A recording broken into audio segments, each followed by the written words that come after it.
శ్రీ మహాగణాధిపతయే నమః, శ్రీమాత్రే నమః. మాచిరాజ భక్తి ప్రేక్షకులందరికీ నమస్కారం.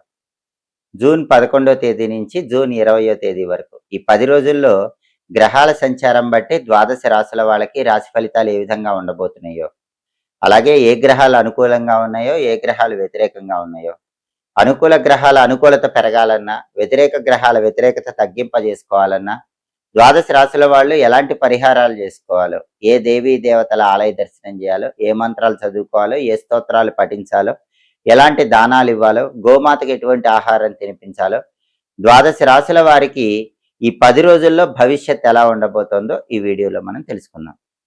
తదుపరి మీనరాశి.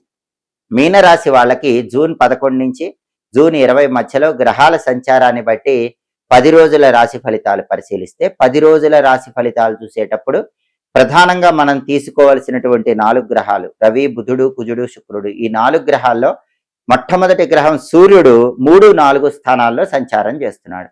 జూన్ 11 నుంచి జూన్ 15 వరకు 3వ స్థానంలో సంచారం చేస్తూ అద్భుతమైన అనుకూల ఫలితాలు ఇస్తున్నాడు. జూన్ 16 నుంచి జూన్ 20 మధ్యలో 4వ స్థానంలో సంచారం చేస్తూ పూర్తిగా వ్యతిరేక ఫలితాలు ఇస్తున్నాడు. జూన్ 11 నుంచి జూన్ 15 వరకు సూర్యుడు అనుకూలంగా ఉన్నాడు కాబట్టి ప్రమోషన్ ప్రయత్నాలు అనుకూలిస్తాయి. ఆఫీసులో బాసు, కొలీగ్స్ అందరూ మీకు అనుకూలంగా ఉంటారు. వ్యవసాయ రంగంలో కూడా మంచి లాభాలు ఉంటాయి. తండ్రి వైపు బంధువుల సపోర్ట్ ఉంటుంది. అలాగే దాంతోపాటు రాజకీయాల్లో కూడా మంచి లాభాలు పొందుతారు. ఆరోగ్యం చక్కగా ఉంటుంది. ఈ ప్రయోజనాలన్నీ జూన్ 11 నుంచి జూన్ 15 మధ్యలో మీనరాశి వాళ్ళకు ఉంటాయి. సూర్యుడు 3వ స్థానంలో ఉండటం వల్ల ఫేవరబుల్ రిజల్ట్స్ కనిపిస్తాయి. మళ్ళీ జూన్ 16 నుంచి జూన్ 20 మధ్యలో సూర్యుడు 4వ స్థానంలోకి మారటం వల్ల నెగిటివ్ రిజల్ట్స్ వస్తూ ఉంటాయి. అంటే ఆఫీస్ పాలిటిక్స్, ఎక్కువ హార్డ్ వర్క్ చేసిన రికగ్నైజేషన్ లేకపోవటం, ఇలాంటివన్నీ ఆఫీస్ పాలిటిక్స్, కొలీగ్స్ వల్ల కానీ, బాస్ వల్ల కానీ ఇబ్బందులు, ఇవన్నీ కూడా మనకు కనిపిస్తూ ఉంటాయి. అలాగే రాజకీయాల్లో కూడా కొంత ఒడిదుడుకులు కనిపిస్తాయి. తండ్రి వైపు బంధువుల వల్ల సమస్యలు ఉంటాయి. వ్యవసాయ రంగంలో ఆటుపోట్లు ఉంటాయి.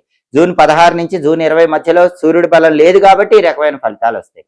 ఆ సమయంలో రోజు సూర్యాష్టకం కానీ, ఆదిత్యోదయం కానీ చదువుకోండి. అలాగే ఓం సవిత్రే నమః రోజు 12 సార్లు చదువుకోండి. నానబెట్టిన గోధుమలు బెల్లంతో కలిపి ఒకసారి ఆవుకు పెట్టండి. కేజింబావు గోధుమలు ఎర్ర వస్త్రంలో కట్టి పంతులు గారికి దానం ఇవ్వండి. అప్పుడు జూన్ 16 నుంచి జూన్ 20 మధ్యలో సూర్యుడిచ్చే వ్యతిరేక ఫలితాల నుంచి మీనరాశి వాళ్ళు బయటపడచ్చు, అనుకూలంగా మార్చుకోవచ్చు. బుధుడు ఎలా ఉన్నాడంటే మీనరాశి వాళ్ళకి 4వ స్థానంలో చాలా అద్భుతంగా ఉన్నాడు. జూన్ 11 నుంచి జూన్ 20 మధ్యలో 4వ స్థానంలో బుధుడు బ్రహ్మాండంగా ఫేవరబుల్ గా ఉన్నాడు కాబట్టి ఖచ్చితంగా మీనరాశి వాళ్ళు ఏదైనా వెహికల్ కొనుక్కునే అవకాశం ఉంటుంది. బండి కానీ, కారు కానీ కొనుక్కునే అవకాశం ఉంటుంది. అలాగే మీనరాశి విద్యార్థులకు చాలా బెస్ట్ టైం అని చెప్పాలి. కాంపిటేటివ్ ఎగ్జామ్స్ రాస్తే ఖచ్చితంగా మంచి ర్యాంకులు వస్తాయి. నిరుద్యోగులకు కూడా వాళ్ళ క్వాలిఫికేషన్కి తగిన ఉద్యోగం, హై ప్యాకేజ్ ఉద్యోగం ఖచ్చితంగా వచ్చే అవకాశాలు ఉన్నాయి. వ్యాపారస్తులకు కూడా మళ్ళీ వ్యాపారంలో ముందుకు వెళ్ళటానికి అవకాశాలు ఎక్కువగా ఉన్నాయి. విద్యార్థులకి, నిరుద్యోగులకి, వ్యాపారస్తులకి బుధుడు 4వ స్థానంలో సంచారం చేయటం వల్ల మీనరాశి వాళ్ళకి అద్భుతమైన ఫలితాలు ఈ రంగాల వారికి కనిపిస్తున్నాయి. అలాగే కుజుడు 2వ స్థానంలో వ్యతిరేకంగా ఉన్నాడు. 2వ స్థానంలో కుజుడు ఉన్నప్పుడు ఏం జరుగుతుందంటే దూకుడు ఎక్కువ ఉంటుంది, ముక్కు మీద కోపం ఉంటుంది. ఆ కోపం వల్ల ఎదుటి వాళ్ళతో గొడవలయ్యే అవకాశం ఉంటుంది. కాబట్టి కుటుంబ సభ్యులతో కానీ, సమాజంలో కానీ ఎవరితో గొడవ పడకండి. కోపాన్ని అదుపులో ఉంచుకునే ప్రయత్నం చేయండి. 2వ స్థానంలో కుజుడు వ్యతిరేక ఫలితాలు ఇస్తున్నాడు కాబట్టి ఆ కోపం వల్ల సమస్యలు ఎక్కువ వస్తాయి.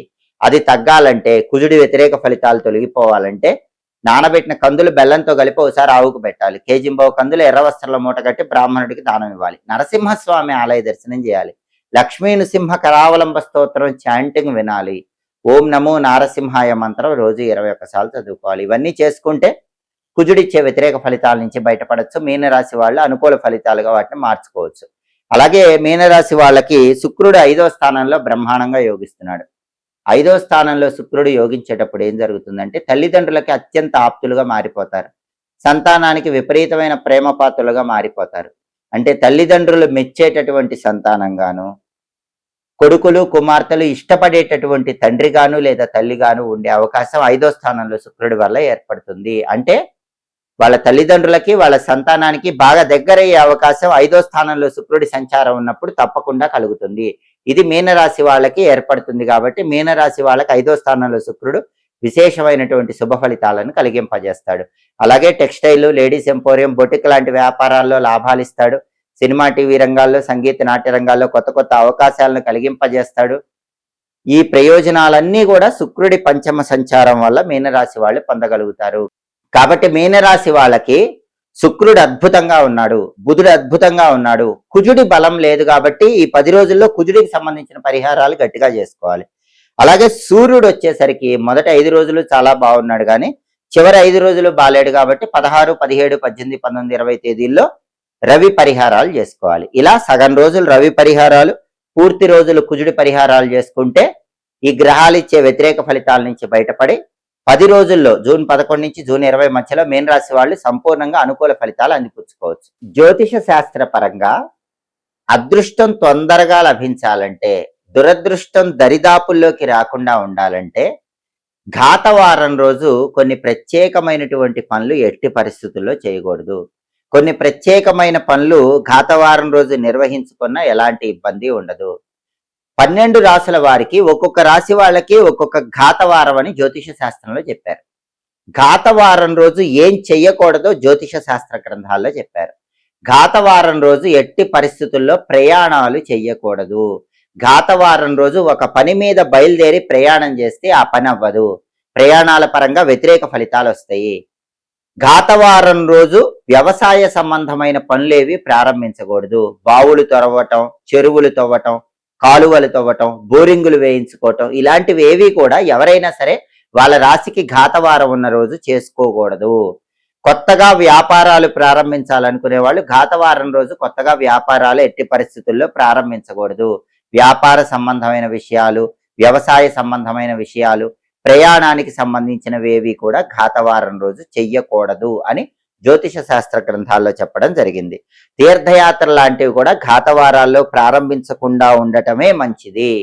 అలాగే చాలా మంది తెలియక బ్రహ్మాండమైన ముహూర్తం పెట్టుకుని గృహప్రవేశం ఘాతవారం రోజు చేస్తారు. గృహప్రవేశం ఘాతవారం రోజు చేస్తే ఆ ఇంట్లో ఎక్కువ కాలం ఉండరు. తొందరలోనే ఖాళీ చేయటమో అమ్ముకోవటమో జరుగుతుంది. ఘాతవారం రోజు గృహప్రవేశం చేయకూడదు. మరి ఘాతవారం రోజు ఏం చేసుకోవచ్చు? పెళ్లి చేసుకోవచ్చు. మీకు పెళ్లి ఘాతవారం రోజు జరిగినా ఇబ్బంది లేదు. ఉపనయనం, ఒడుగు చేసుకోవచ్చు. యజ్ఞయాగాదులు, హోమాలు చేసుకోవచ్చు. అలాగే పట్టాభిషేకం చేసుకోవచ్చు. పట్టాభిషేకం అంటే పూర్వకాలంలో రాజులకు చేసేవాళ్ళు. ఆధునిక కాలంలో అయితే ఉద్యోగంలో మీకు ఒక అధికార పదవి హోదా ఇవ్వాలనుకుని ఆ అధికార పదవి హోదా ఇవ్వాలనుకున్నప్పుడు ఘాతవారం రోజు ఇచ్చినా దోషం ఉండదు. అలాగే ఆడవాళ్ళకి సీమంతం ఘాతవారం రోజు చేయొచ్చు. అందులో ఏ దోషము లేదు. కాబట్టి ఏవి చేయవచ్చో అవి చేయాలి, ఏవి చేయకూడదో అవి చేయకూడదు. ఘాతవారం అనేది ఒక్కొక్క రాశి వాళ్ళకి ఒక్కొక్క రోజుగా జ్యోతిష శాస్త్రంలో చెప్పారు. మేషరాశిలో జన్మించిన వాళ్ళకి ఆదివారం ఘాతవారం, వృషభ రాశి వాళ్ళకి శనివారం ఘాతవారం, మిథున రాశి వాళ్ళకి సోమవారం ఘాతవారం, కర్కాటక రాశి వాళ్ళకి బుధవారం ఘాతవారం, సింహరాశి వాళ్ళకి శనివారం ఘాతవారం, కన్యారాశి వాళ్ళకి శనివారం ఘాతవారం, తులారాశి వాళ్ళకి గురువారం ఘాతవారం. కాబట్టి మీ రాశికి ఘాతవారం అని ఎప్పుడైతే చెప్పారో ఆ వారం రోజు ఇప్పుడు చెప్పిన ఏ పనులు కూడా చేయకూడదు.